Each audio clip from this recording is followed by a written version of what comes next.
Elizabeth Otters-White, and I want to welcome you to this exploration of how we can use coaching-based approaches to enhance our effectiveness as leaders. So I want to start by giving you a little sense of why I'm creating this video. I've talked to a number of academic leaders in particular who are intrigued by the possibility of employing some coaching approaches and using that to become even more effective leaders. And, unsurprisingly, it's been almost impossible to find a time when we can gather as a group in real time and talk about these topics. So I thought I'd make a video and hopefully reach an even broader audience. I do believe so firmly in the value of these kinds of approaches. So I hope that this will reach a number of academic leaders and beyond. And that this will prove to be a helpful set of techniques for you. So I'm going to do this in a series of videos. The one that we're doing today is the initial introduction. I want to start basically by just talking about what do I even mean when I say, coaching tools or a coaching-based approach.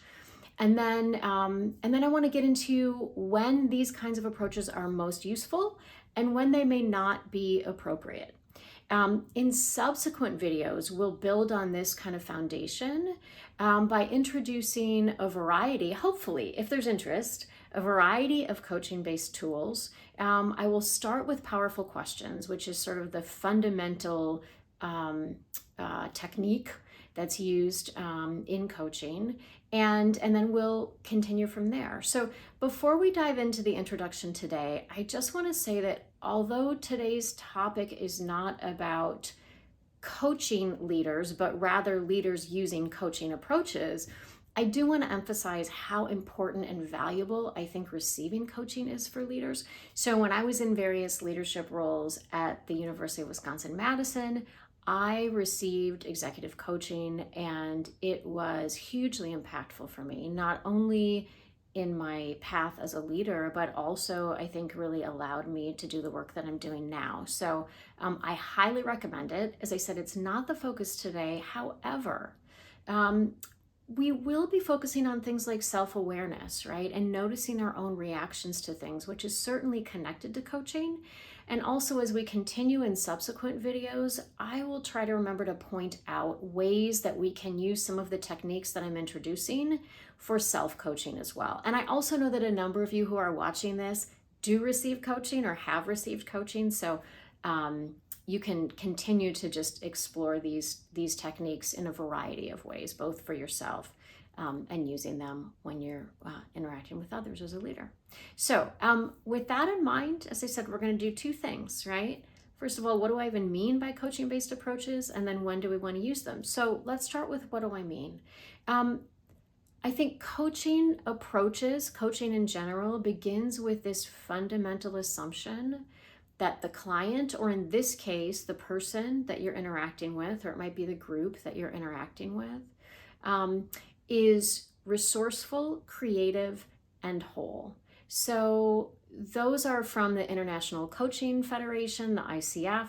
And I think they really capture this idea that we are not working from a deficit mindset here. Whenever we're bringing in a coaching approach or a coaching-based technique, it's from this sort of strengths-based approach. So these coaching-based techniques often focus not only on strengths, but on sort of asking questions for the purpose of discovery, and also for the purpose of ensuring that the person who's on the receiving end, right, the person that we're interacting with, as I said, or the group, feels seen and valued, which I think is such an important part of leadership, right, is ensuring that the people that we're encountering, that we're perhaps supervising, that we are trying to motivate and influence, that they truly feel valued and seen and heard when we interact with them.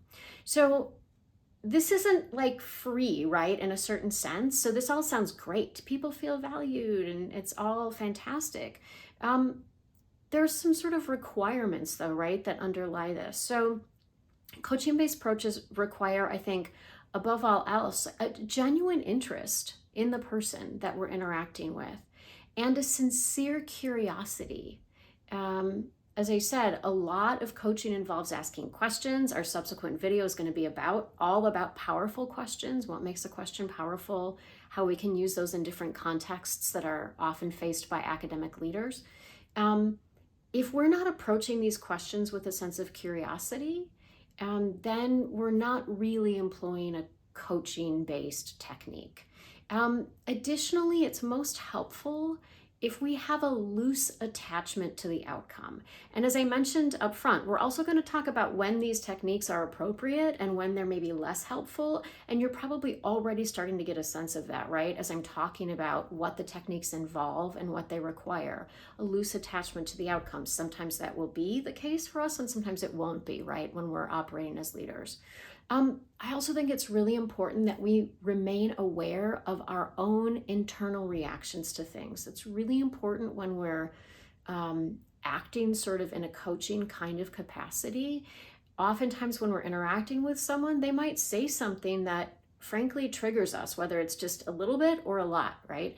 And being aware of that, being mindful of that, is the first step in being able to ensure that we don't react from that place, right? And that we can stay grounded and help the person that we're interacting with stay grounded as well.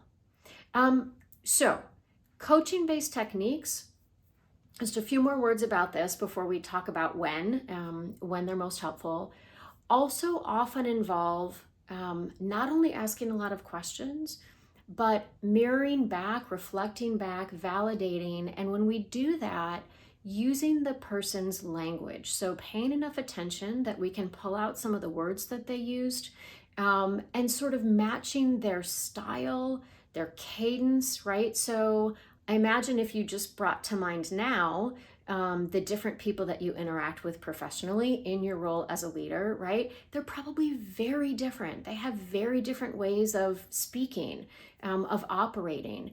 And so when we take a coaching-based approach, we really try to mirror that approach or mimic that approach. It also entails noticing shifts, right? Whether that's shifts in energy, shifts in tone of voice, shifts in the pacing of speech, right? Again, I'm sort of introducing this and trying to share all of the things that come to mind when I'm thinking about coaching and these kinds of approaches. In no way would I ever expect anyone, certainly not a leader, right, who has many, many things on their mind. Coaching is just one set of tools that you might employ to be using all of these or be mindful of all of these, right? But I'm sharing them so that you can become aware and then kind of pick and choose or play around, okay, as we move forward. And that'll become easier once we get to the subsequent video and really introduce some of the techniques. That said, I think even just the awareness, I hope at least, even just the awareness from the introductory video will allow you to start to pay a little more attention to your interactions with people and how you might shift those to be even more effective as a leader. So we're talking about, what these approaches often involve, using the person's language, trying to notice shifts in energy, shifts in pacing. Also, ideally, we don't do a lot of interrupting, right? We sort of let the person process. There's this phrase that I heard, and I'll probably mention this again in the next video, that the person doing the most talking is the person doing the most learning. And I think as leaders, communication is so important, and a foundational piece of that is really good listening. And good listening often means not interrupting. And I will say, I've worked with a lot of leaders for whom this is really hard, right? So oftentimes, if you are a quick thinker, if you're a quick processor, if you've been thinking about the topic already for months before you even broach it with someone, you might be tempted to kind of speed things along, right? And I would encourage you, again, just to play with that. Sit on your hands a little bit, put a little rubber band around your wrist to remind yourself, whatever, to, if it's not your natural tendency, to just explore, right? What is it like to maybe stay quiet and let the person continue to process? Allowing silence if necessary, right? Because we know sometimes we need to sit and think before the next thought is ready to come. So that's a little bit about what I mean when I say coaching-based techniques. And we will introduce, as I said, I hope there's going to be interest, a wide range of techniques in subsequent videos. Some of them will rely on a lot of the principles I just talked about. Some of them it'll be, a little more tangentially based on these, okay? But I hope that they will all be helpful. They're things that I have found and used and found to be really valuable. So speaking of them being valuable, when might we employ these coaching-based techniques, right? When are they most likely to be helpful, and when are they less likely to be? Well, some of the information that I just shared about the techniques in general, I think gives us guidance, right? Into when do we want to use these and when may we look to another type of technique. So let's actually start with when coaching approaches might not be the best thing. I think that's almost easier to start with. So if you are not sincerely curious, it might be that you just are not simply in the right mindset, right? We have to be in the right mindset for coaching. Maybe you're exhausted, you are pressed for time, you are distracted, okay? Well, then probably a coaching approach is not, I don't want to rule it out, right? But it may not be a natural time for that. When else might you not be sincerely curious? Well, maybe you already know the answer, or maybe there's a very simple answer, right? So for example, we're not going to coach someone on like how to find the copy machine, right? You may need to coach them on, I suppose, how to use the copy machine or when it's appropriate to use the copy machine. But just like where the copy machine is, right, we can just give direction. So sometimes it is totally appropriate to be more directive. And trying to add a coaching approach is just going to be awkward and frankly, sort of prolong things and just be very ineffective and inefficient, right? So if you aren't sincerely curious, a coaching approach is not appropriate. If you are really attached to a particular outcome, so I mentioned a moment ago, if you already know the answer, likewise, if there's something that you really want to happen here, I don't want to say you can't use coaching because you can. We certainly can use this kind of approach to influence, to gather feedback, and then hopefully shape our arguments or the way we position things. At the same time, if we really have a particular outcome in mind and we really want to get to that, it may make sense to be more directive. Now, again, I'm going to give a little caveat, which is we can still use coaching to try to get buy-in, right? We can share what we want to happen and we can work together collaboratively by asking questions to better understand how we can get to that outcome, okay? But there are nuances here, but I just want you to sort of start thinking about when might I want to use coaching given all the different contexts that I'm operating in, and when might it not be the best approach for me? I mentioned a minute ago that you might not be in the right mindset. Likewise, the people that you're interacting with, whether they're your direct reports or it's a team or anyone in your school, college, department, assuming your institution, assuming you are an academic leader, they may not be in the right place to engage in a coaching-based approach, right? So again, the different approaches are going to vary. So this judgment might be on a case-by-case basis, depending on what particular technique you want to be using. But I'll say in general, coaching-based approaches require more engagement, therefore more energy, and also oftentimes allow for, because they're less directive, they involve less certainty, right?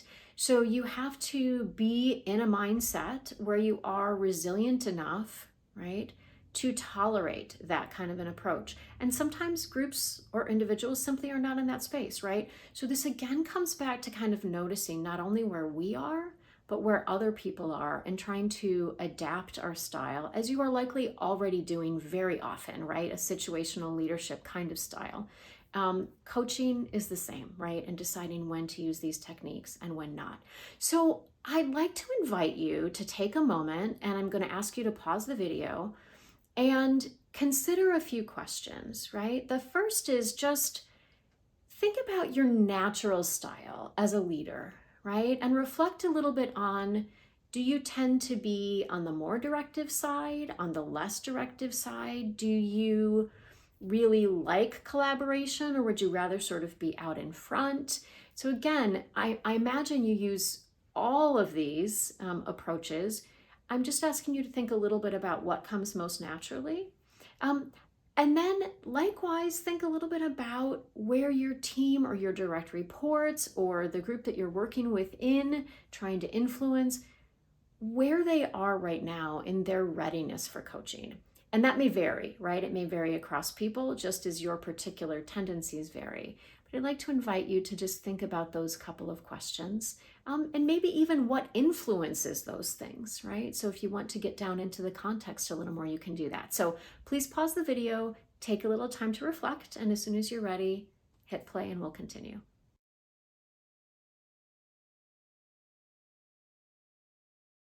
Okay, so we've talked about what coaching-based approaches are.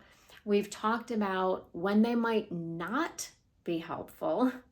Now let's focus on the positive. Let's talk about when they're, I think, especially valuable or especially useful.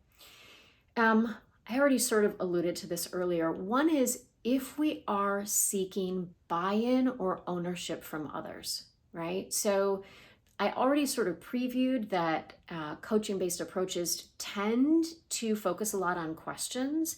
And we know that when we are asked a sincere and curious question, right, for the purpose of discovery, not a leading question or a manipulative question, or a throwaway question, we tend to engage more. We feel a greater sense of ownership. We feel that we have influence, right? So coaching-based approaches can be very effective in that context.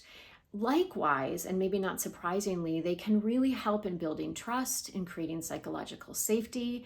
And in subsequent videos, we'll talk about at least one, maybe two particular techniques that help to do that specifically, create that sense of safety and that sense of trust. I think coaching-based approaches can also be especially helpful if we need to shake things loose, because they're really about broadening perspectives, right? Getting curious, looking at things from different angles. And so if someone is feeling stuck, or if we're feeling stuck, right? I mentioned self-coaching a little bit ago. We can use these techniques on ourselves as well if we're feeling stuck.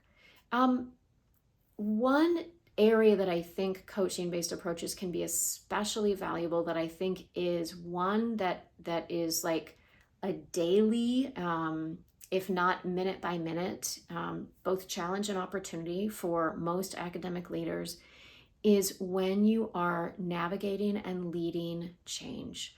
So whenever there is likely to be resistance, whenever there might be conflict, taking coaching-based approaches can be, I think, very valuable and can help to reduce, sort of avoid conflict and reduce resistance. And then in any kind of a feedback situation, performance management, if you're having a conversation about an annual review, or even just, weekly kinds of check-ins, these are all contexts where coaching approaches can be helpful, and we'll introduce those in the next videos. So that's it for now.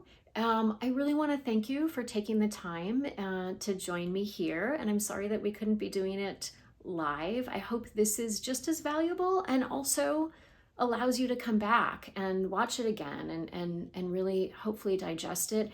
And ideally share it with others if you found it helpful. As I mentioned, I will be sharing subsequent videos.